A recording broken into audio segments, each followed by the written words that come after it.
Okay. Hey, look at it! It works! It finally works! And I'm not the dope that upgraded a lion! Ha!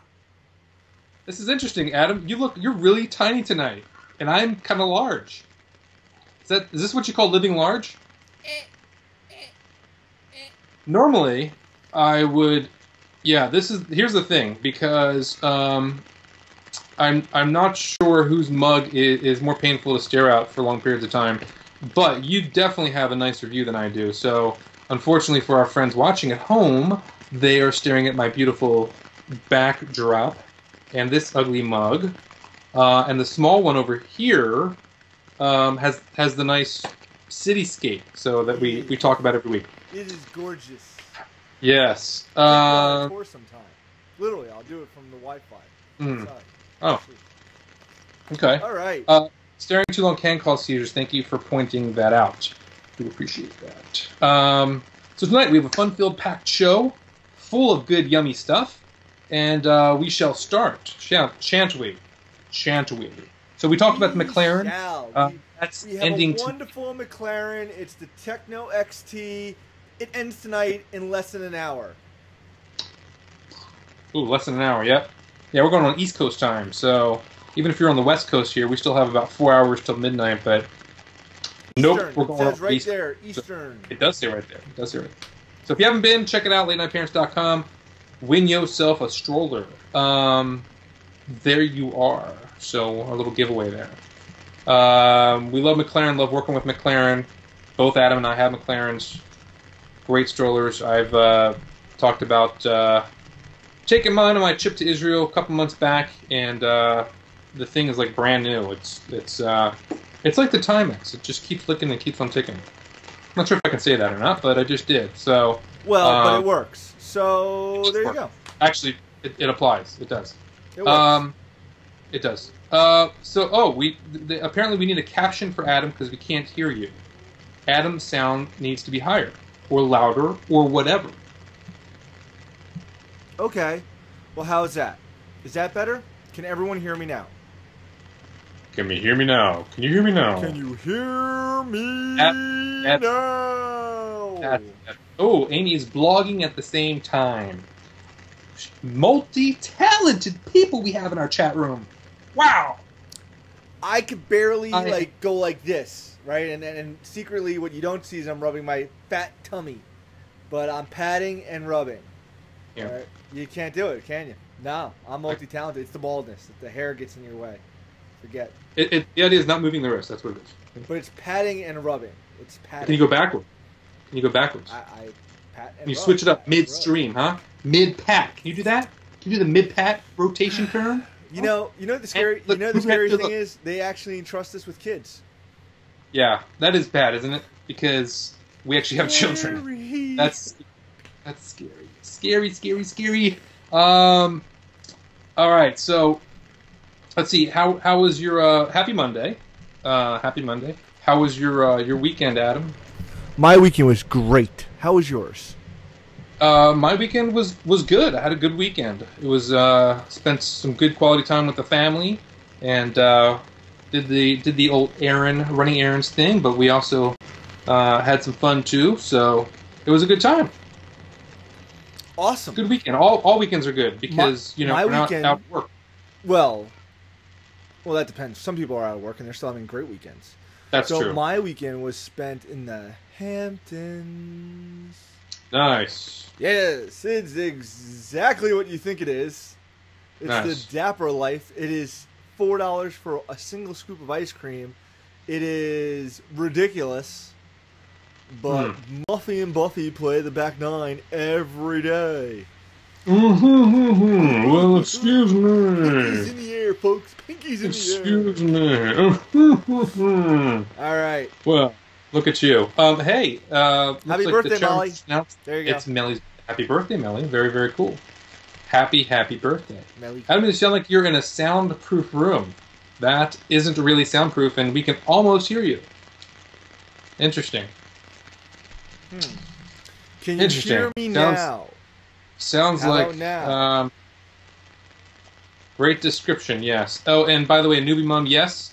It's a random drawing for the McLaren giveaway. So if you are the last entrant, you have just as good a chance of winning as anybody else, actually. Random.org. So, yeah. So check it out. Okay. Yes. Very, very cool, Melly. I hope you did something fun today for your birth. Assuming that today is actually your the physical birthday. That's kind of weird saying your physical birthday. But some people celebrate. It's not really like the day. Yeah, let's talk about that. Some people are talking about having a month of birthdays, and they're already staking it out now for November. Really? Yeah, that's kind of weird. The month of November. What are you talking about? You were just staking out the month of August. Yeah. I got one day, and I was lucky. My wife gave me that 11:59 the night before, and then till 12:01. And as soon as 12:01 struck, she was like, "That's it. You're done. Thank you so much for playing, and you're back to being my husband." And I was like, "Great, that's fun." Here's the cool thing about my birthday, because it's on August 19th. For those of you that are still undecided on what to buy. Anyway, so it's coming up. But I was born. I'm from the East Coast, even though I live in California now. So I was born at 3:59 a.m. on August 19th, and 3:59 a.m. is really 12:59 West Coast time. So actually, wait, that's still the same day. Oh, never mind.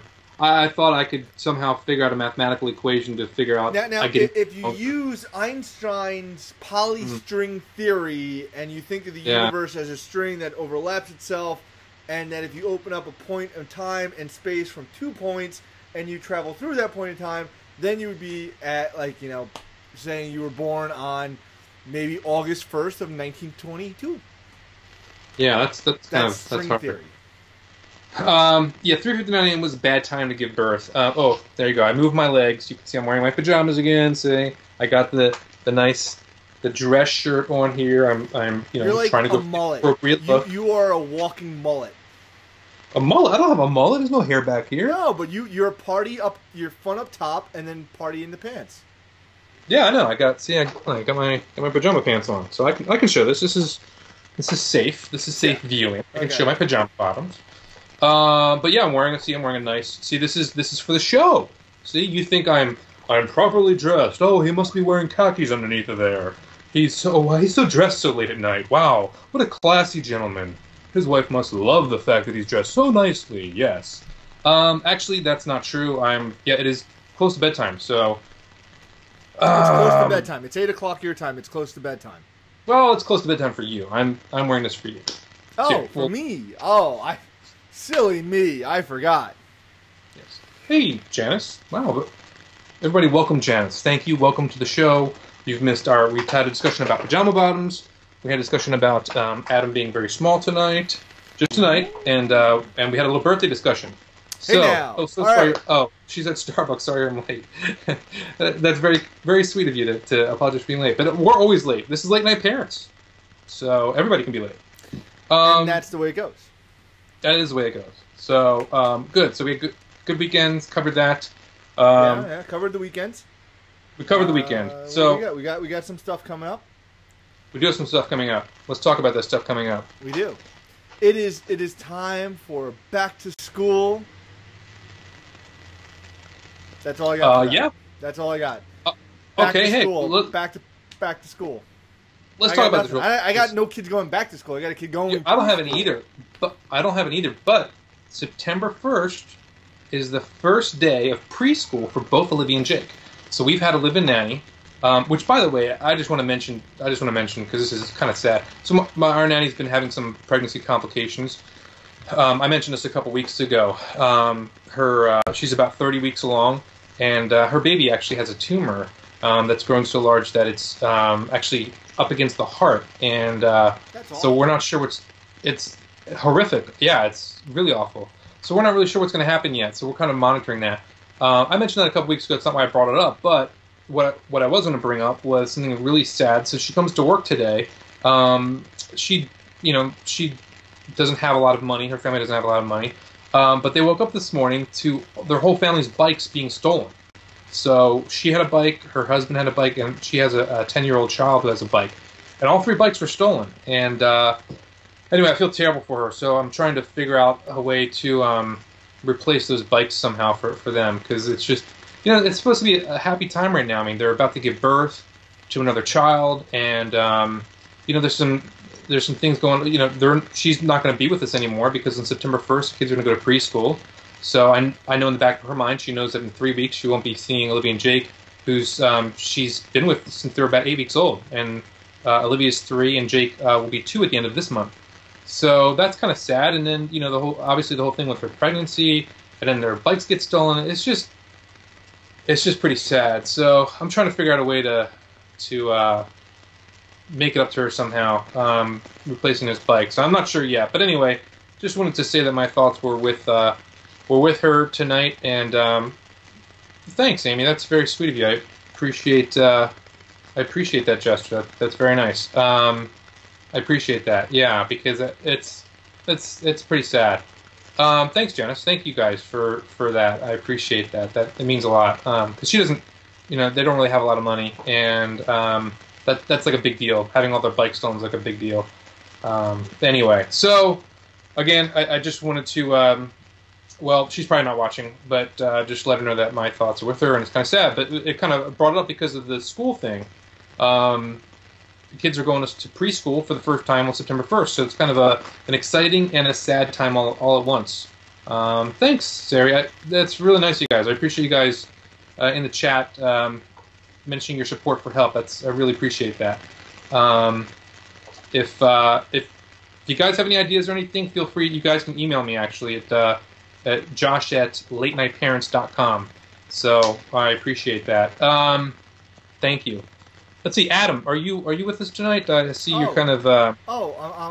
We're going to actually do a show. Let's go back. You want to go back to the show? Maybe we should do a show. Because there's actually no good segue to go from. There is no good segue. You killed the show. All right, what you just did is you took the show and you flushed it down the toilet. You know what you are? You're that drunk that comes in and be like, is everyone drinking? Everyone's having a good time? By the way, I have a major issue. I'm so sorry. Okay. All right. Let's cheer up. Okay. So let's start off with the small things, right? Let's go small back. Things. Okay. There's no small things. All right. There's only there's no small. Right now, there's a big thing, and this is for all you parents that own a Bugaboo. Dun dun dun. Bugaboo just announced today that there's a safety recall, on the car seat adapters and on the Bugaboo wheelie board. Okay, I have both. Now, hold on a second. Which adapters? Because they have adapters for different car seats. Is this for the Graco? Well, let's just get to what is the recall. Let's talk about the recall. Okay, so it's a Bugaboo adapter, the GC02 and the GC01, as well as the wheelie board, which is only one item. So it's probably both car adapters. So pretty much what it is this is a safety recall. This isn't like these products are malfunctioned. This is, we're going to give you a sticker to put on the device, which talks about the positioning. Now, the wheelie board should only be used with a car seat that has the baby facing you. The wheelie board should only be used with a car seat facing you. Right. So if you're using the wheelie board with a car seat adapter, the car seat baby should be facing you, facing the child standing. Okay. Does that make sense? So you're pushing forward. Yeah. The baby should be looking you in the face, and the child standing should be looking the baby in the face. Okay, I get it. Yeah. Now, what if it's not the car seat? What if it's just the regular seat that comes with it? Doesn't talk about that. Okay. But and we don't know if it's. We don't know. This is a safety recall, folks. This isn't like the product is bad. The product is great. I have it. You have it. We all have it.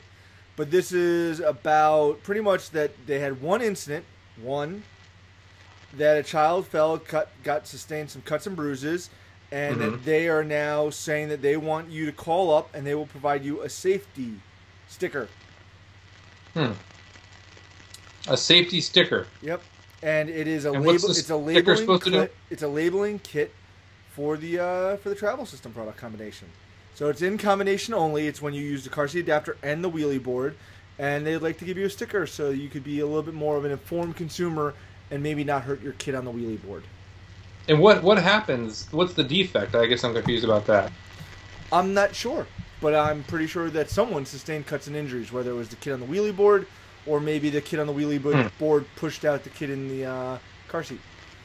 Now, is this for the chameleon or the frog or the wheelie board that fits any of the car seats? The stroller. It says the Bugaboo Chameleon stroller frame. Okay. Interesting. All right. I actually have that stroller and I have the wheelie board. But you don't use the car seat adapter. No. And it's only when used with car seat adapter. So only when you think. There's your combination. So you have to have that's my combo. the car seat adapter with the wheelie board at the same time. It's like Dr. Clue in the living room with the pipe. That's, like Clue. You have to have multiple combinations to get it right. All right, sure. All right. So let's not send everyone into a panic, but that's how we go. Don't go.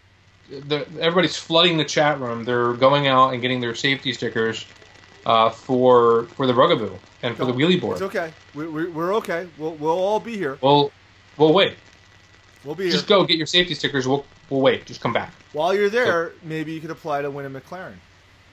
That's right. Okay. And Amy's blogging. Sorry. This is at least you're listening. Thank you, Amy. We'll make sure we say something really smart every now and then, so you'll hear something really good if you're not looking at us. Let's not. Can we not? Let's say nothing. Let's say nothing smart ever again. Let's not say nothing smart ever again. That sounded pretty not smart, huh? I can go all night without saying nothing smart. All right. So how's that? So now let's get into the smart area. Let's talk about childbirthing plans.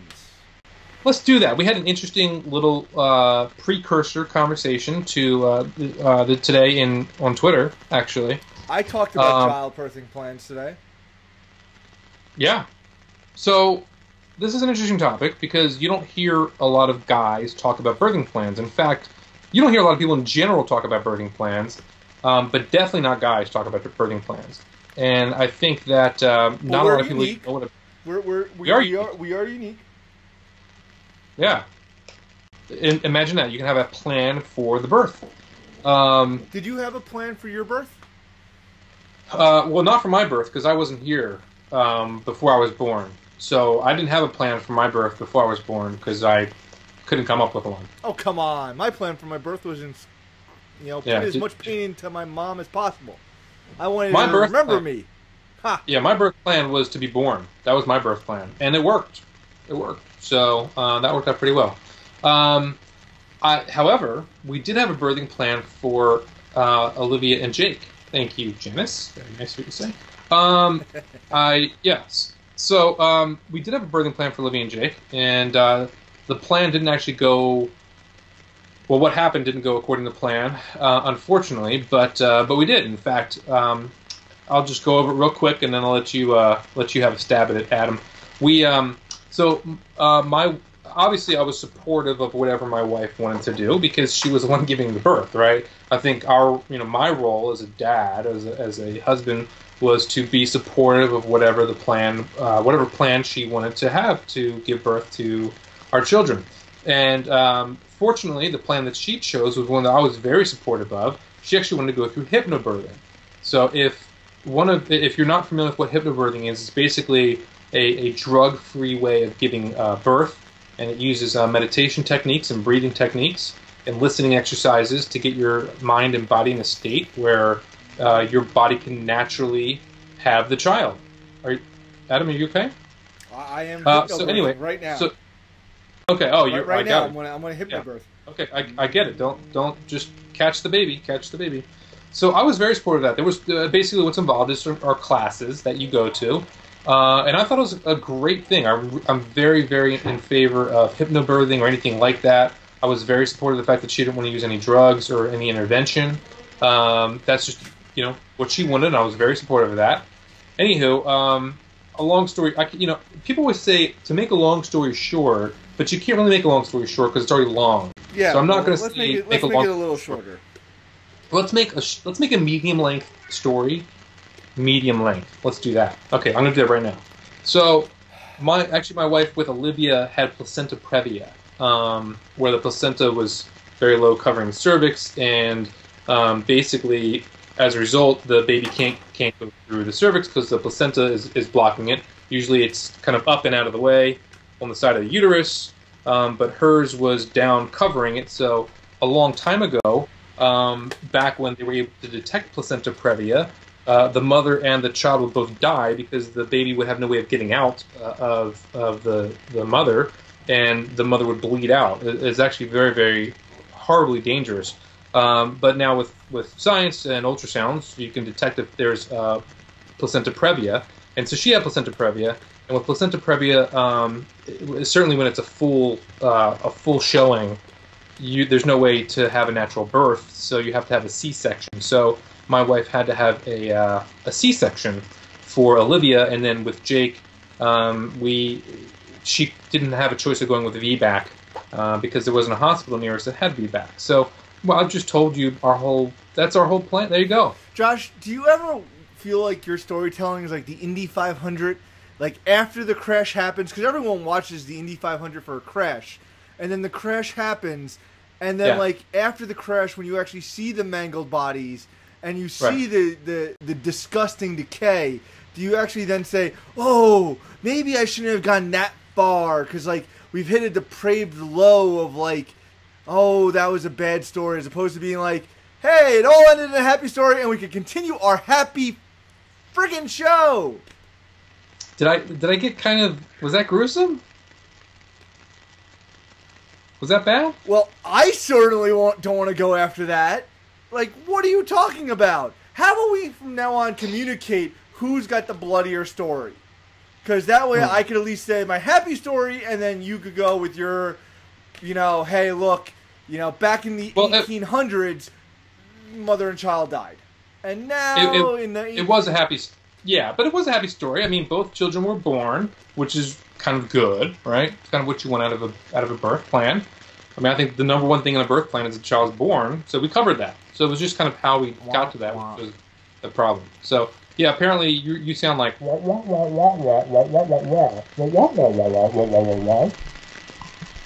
right. So... Amy worked through her labor. Hold on, I have one more blog post. Wait, in the middle of a Twitter party. Let me... he sounds okay to you, Janice? Okay, good. Okay. All right. Well, as long as he sounds okay to you. Well, that's all that matters, because I am actually doing the show only for Janice. Right now. Because Janice is my only friend here. Well, by the way, while I was hypnobirthing, I created Mr. Potato Head. Okay. I just did that right now while I was hypnobirthing. So, interesting. Here's my thing about this, all right? My plan went according to plan. 4 months. Your plan went according to plan. We did this right. We went out. We saw Batman in a 105-degree movie theater because the AC broke in the movie theater. We saw Batman. My wife wanted to leave. I said, no, this is the best movie ever. We're staying. We stuck it out. We went to a nice dinner. We walked home. She went into labor. She got into the shower. She painted her nails. She did her toes. We went to the hospital. They said, no, go home. We fought with them. They said, no, we're staying. They said, fine. We finally got admitted. A couple hours later, we pumped out the baby. Done. You pumped out the baby? Oh, yeah. She rocked it. She was just like, pop, pop, pop. That was it. That's... Wow. I'm not even sure where to go with that visual, but okay. See, but that's my point, man. It is the same visual of...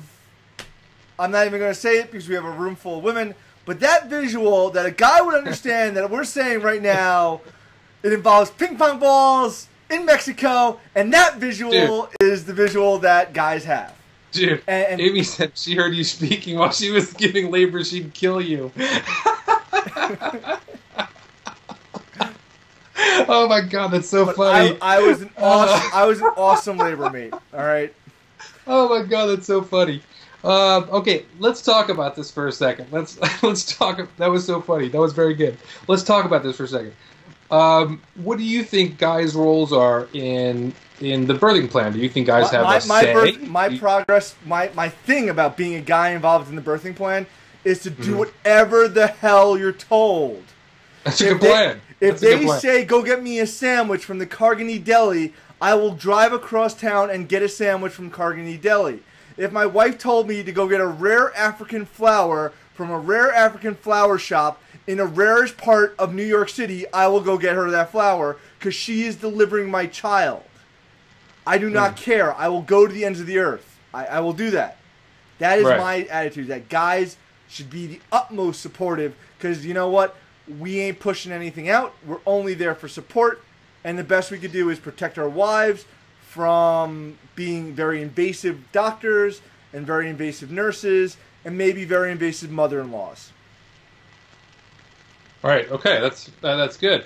That's actually something else that's important. Kind of happens just after the birth, but is a lot of times I think husbands play the role of hall monitor, kind of door monitor, making sure that that the right people are coming in, or maybe nobody's coming in, to give some privacy for you and your wife and your new baby. So that's kind of an important role too. But so let me ask you: do you think there's ever time that's appropriate where the mom to be wants a particular birthing plan where maybe the husband's not in agreement about it? What do you think about that? We've had that. My wife wanted no one in the room, and she wanted to have the baby and no one there. Now, being of a Jewish culture, we kind of invite everyone in. It's kind of a joy celebration, and she didn't get her wish the first time around. The next time around, 100% she's getting her wish. It'll be made known to everyone. Hey, room's closed. Sorry, thanks so much, folks. Go see the baby in the viewing center. That's all you get. Okay. Because we had that discussion. We now know on plan 2 of whatever plan 2 is, there will be no one coming into any rooms for her to see her, to hold the baby, to annoy her, or to do anything. Especially my mother, apparently. Okay. Well, that's a good one. It's a good thing my mom has no clue about what the internet is and how to watch these shows. I'm just putting it out there. Yeah. All right. Well, that's good. Looks like some people. We have Jason Green with us, who says that his wife and him are athletes, and he turned him into the sensitive coach, which is just what you needed. So that's very important, I think, to be there, mentally supportive as well. I think no matter, a couple other people in the room mentioned that. It's not for guys to agree or what have you. And, I mean, yeah, I get that. I mean, certainly no guy should tell, his wife or partner how to have the child. I mean, I completely agree with that. Maybe we should. Wouldn't that be interesting? Honey, you're going to get down, you're going to give me 50 and pop out a baby right now. Yeah. You think that's how they do that in the Army? I don't think that's how that goes over. Yeah, that doesn't go over so well. Yeah, I'm pretty sure not. But I guess what I meant was that maybe not agree with, but certainly you could be very much in support of it because you believe in it as well, or you could be going along with it because maybe you don't necessarily agree with it, but it's your wife and she's giving birth and that's what you do. So there is some differences there, but for me, I was lucky because I was supportive as a spouse should be. But I was, and no matter what she chose, I would have been supportive of. But I was also really behind it. I had no idea what hypnobirthing was. I'd never heard of hypnobirthing. It's a great method. In fact, even though she wasn't able to go through a natural childbirth because of the placenta previa that I described in detail earlier about the placenta and the uterus. Yeah. Okay, thanks so much. We don't need the recap. Okay. Even though she wasn't able to do that, she was still able to use the hypnobirthing techniques through the C-section because it gets your body into a meditative state. It gets you into a relaxed state. Wait. She used no painkillers for the C-section? No. Yeah, she went through a traditional C-section. What my point was that she did not. Part of hypnobirthing is you don't use any medication, any drugs, any... let's just focus on this. Are you saying your wife went through a traditional C-section without any kind of anesthesia? No, that's not what I'm saying at all. Okay. Just want to clear that up. Yeah. No, she went through a traditional C-section. She was... drugged out of her mind. Yes. Okay. Yeah, so, no. Yeah, everything was normal with the C-section. Well, then that's good. Yeah. I was only referring to hypnobirthing. What she wanted to go through was the antithesis of a C-section, in that she went from wanting 0 intervention to 100% intervention. So that was a mental, that was an emotional thing that she had to go through. That was, it was kind of like the death of her birth plan. Here she was planning for one way to have her child, and it went the complete opposite way, and there was nothing she could do about it. So that was an emotional toll on her, obviously much more for her than it was for me. So, yeah, so we should stop talking about her emotions without her talking about her emotions. Yeah. Maybe good idea. Yeah. Okay. I can't imagine the excruciating pain it is for a mother to go through and make a plan and have that plan changed because of modern medicine. At the same time, I cannot imagine a mother sitting there saying, enforcing that I want to go through this plan and then maybe putting herself at risk or her baby at risk because of that plan of action, which might not be held true in today's society. This happens a lot. This happens a lot in New York City, where there are doulas and home birthing midwives and home birthing coaches and home birthing doctors, and we have a lot. And once again, New York City is very weird like that because it's not just like we have a doctor and that's it. And many places there's a doctor or the hospital or the home or midwife. That I'm sorry, in New York City we have hottest girl. What? Okay. What was that? So you have in New York City you have like hospitals and you have hospitals. You have midwives and you have these doulas? People that and doulas.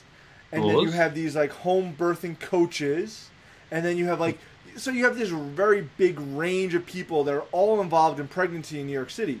So there have been many news stories that have talked about women that have a birthing plan that do not care anything of what the doctor is saying that will put them at risk.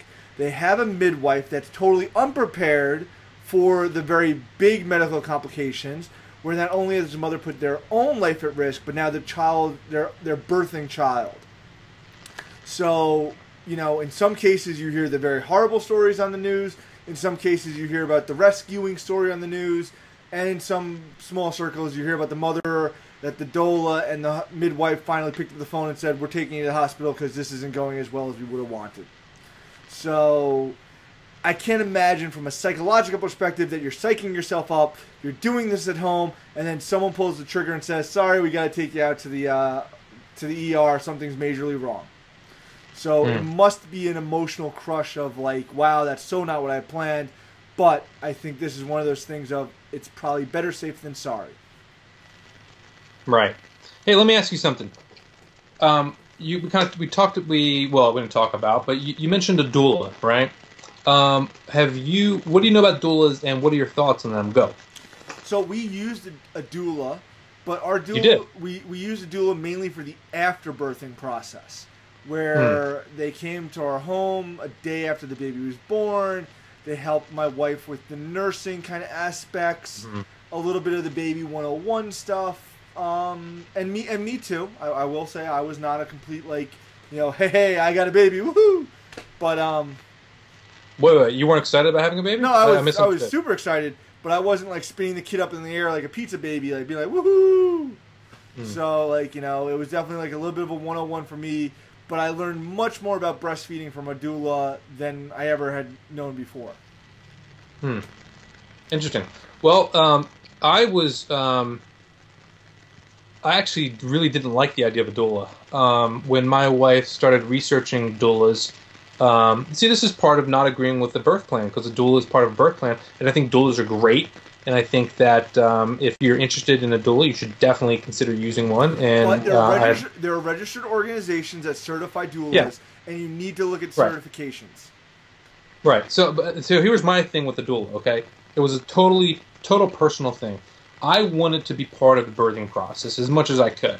I knew obviously I wasn't giving birth, and so I was out there, but I wanted to be part of the process, and I didn't want to just be a bystander. And I felt like, while obviously I'm not trained like a doula, I felt like the doula was taking over some of the things that I would be doing, and being there for her. That apparently was Jason's concern as well, being pushed aside by a doula. Yeah. See, I didn't have that fear, but my fear about the doula was I wanted a chain of command, which was the doctor, the nurses, my wife being able to say, I'm in pain, I'm not in pain, I'm having a baby. And having that very short chain of command of not having someone being a third party being like, well, doctor, do you think we should go with this way? I've seen this done a few times. What do you believe? I didn't want that questioning in an operating room procedure. I'm a big believer that these guys make life or death decisions in a matter of seconds. And if you have someone there questioning them, it's only going to put your wife and your baby at risk. Yeah, like I said, I mean, I'm fully in support of doulas. I have nothing bad to say about doulas. I think they're great, and I highly recommend them for couples that feel that that's the right approach. Just for me, we didn't use one, and I just, like I said, I wanted to be part of the process, and I felt like it was going to be, even whether or not it's true, I felt like a doula would be taking over some of the things that I could be doing to make me feel like I was part of the birthing process. So I think that's kind of important to understand. Fair. I think that, yeah. And in a very similar way, that's how I was feeling about a doula. Doula. Is it doula or doula? Yeah. Or it's pronounced doula, I believe, as in like to duel. Doula, yeah. Hey, how you doing? How you doing? How you doing? So that was my thing on the. We did have going back to what you mentioned as far as a doula coming afterwards. We did utilize a lactation specialist because my wife did breastfeed. In fact, she only just recently stopped breastfeeding Jake, who's almost 2. She breastfed Olivia till she was 10 months because her actually milk production stopped when she was pregnant with Jake. Well, I'm just like taking it. It's I haven't even asked. I mean, it's all out there. You basically know every single thing that's happened. With my Social Security and ATM PIN code, I can walk away. You basically can just take over my life. That's probably a good idea. So yeah, we had a lactation specialist, which I think is very important. That's something that, yeah, I really can't help with too much. So we did have that, but no doula. So looks like it's an interesting interesting talk in the chat room, interesting perspectives, and some funny stories. I don't know what you're doing there. That's interesting. Yeah, funny. I pumped for 8 months. I'm going to replace Josh. You see this? I am going to give this person, this little Broby doll, Josh's name and social security number, and I know all there is to know about Josh right here. There it is, right there. Yeah, it is. Well, Amy had 12 months. It is scary how much you share. I share a little too much, don't I? Yeah. It's part of my condition. It's part of my condition. I share too much. It's just the verbal diarrhea filter. Yeah, it is. Yeah. Newbie Mom donated her breast milk. Very interesting. I read this somewhere that you can actually sell breast milk, and it's like $300 an ounce or something. It's some crazy. That is why it's called liquid gold. Yeah, liquid gold. Especially the starts with a C. Women first produce it when the baby's born. Colostrum. I did it. I knew it. Colostrum. It's been years. I knew it. Cool. That's right, Amy Colostrum. That's right. So that's liquid gold right there. But I've heard that breast milk can be sold for like a lot of money. I think that's it crazy. Is illegal, and no one in this room is talking about the legalities or illegalities, and we're not telling you where to find it by a quick Google search. But it is illegal as it is a medical product. But it's not illegal to sell your breast milk. There's organizations that'll buy it. It is illegal. What? No, dude, this is... Get Amy to research it. She's like the Google queen. Dude, there's like 8 people saying it is illegal. It is illegal. Oh, wait, she's saying it is? Yeah. Nah, I'm not really buying it. I'm pretty sure you can sell it. So, don't worry about that. I'm pretty sure you can sell it. There's good money involved, so... Anyway. Right, you could donate it. But you can't sell it. But you can't... Is that seriously? You can donate, but you can't buy it. Right. Can't sell it. You can... Oh, she's saying you can't sell it, but you can buy it. Oh, I see. So maybe I misunderstood that. Maybe it's that they're selling it for $300, but they're not actually giving you any money.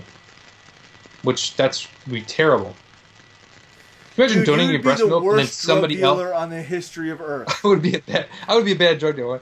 Isn't that the thing? I have this amazing stuff. I'm going to sell it to you for $300, but don't give me the money. Yeah, don't do it. That's crazy, though. If you think about it, the companies are profiting off of women's donated breast milk. That's terrible. Have you thought about this? No, I've given Sometimes it no people thought. with cancer drink it. I am okay. Yes, they do. Yeah, I see. Yeah, they made it into ice cream. Yes, we've all read that article. Yeah, I did a blog post on breast milk ice cream. All actually, right.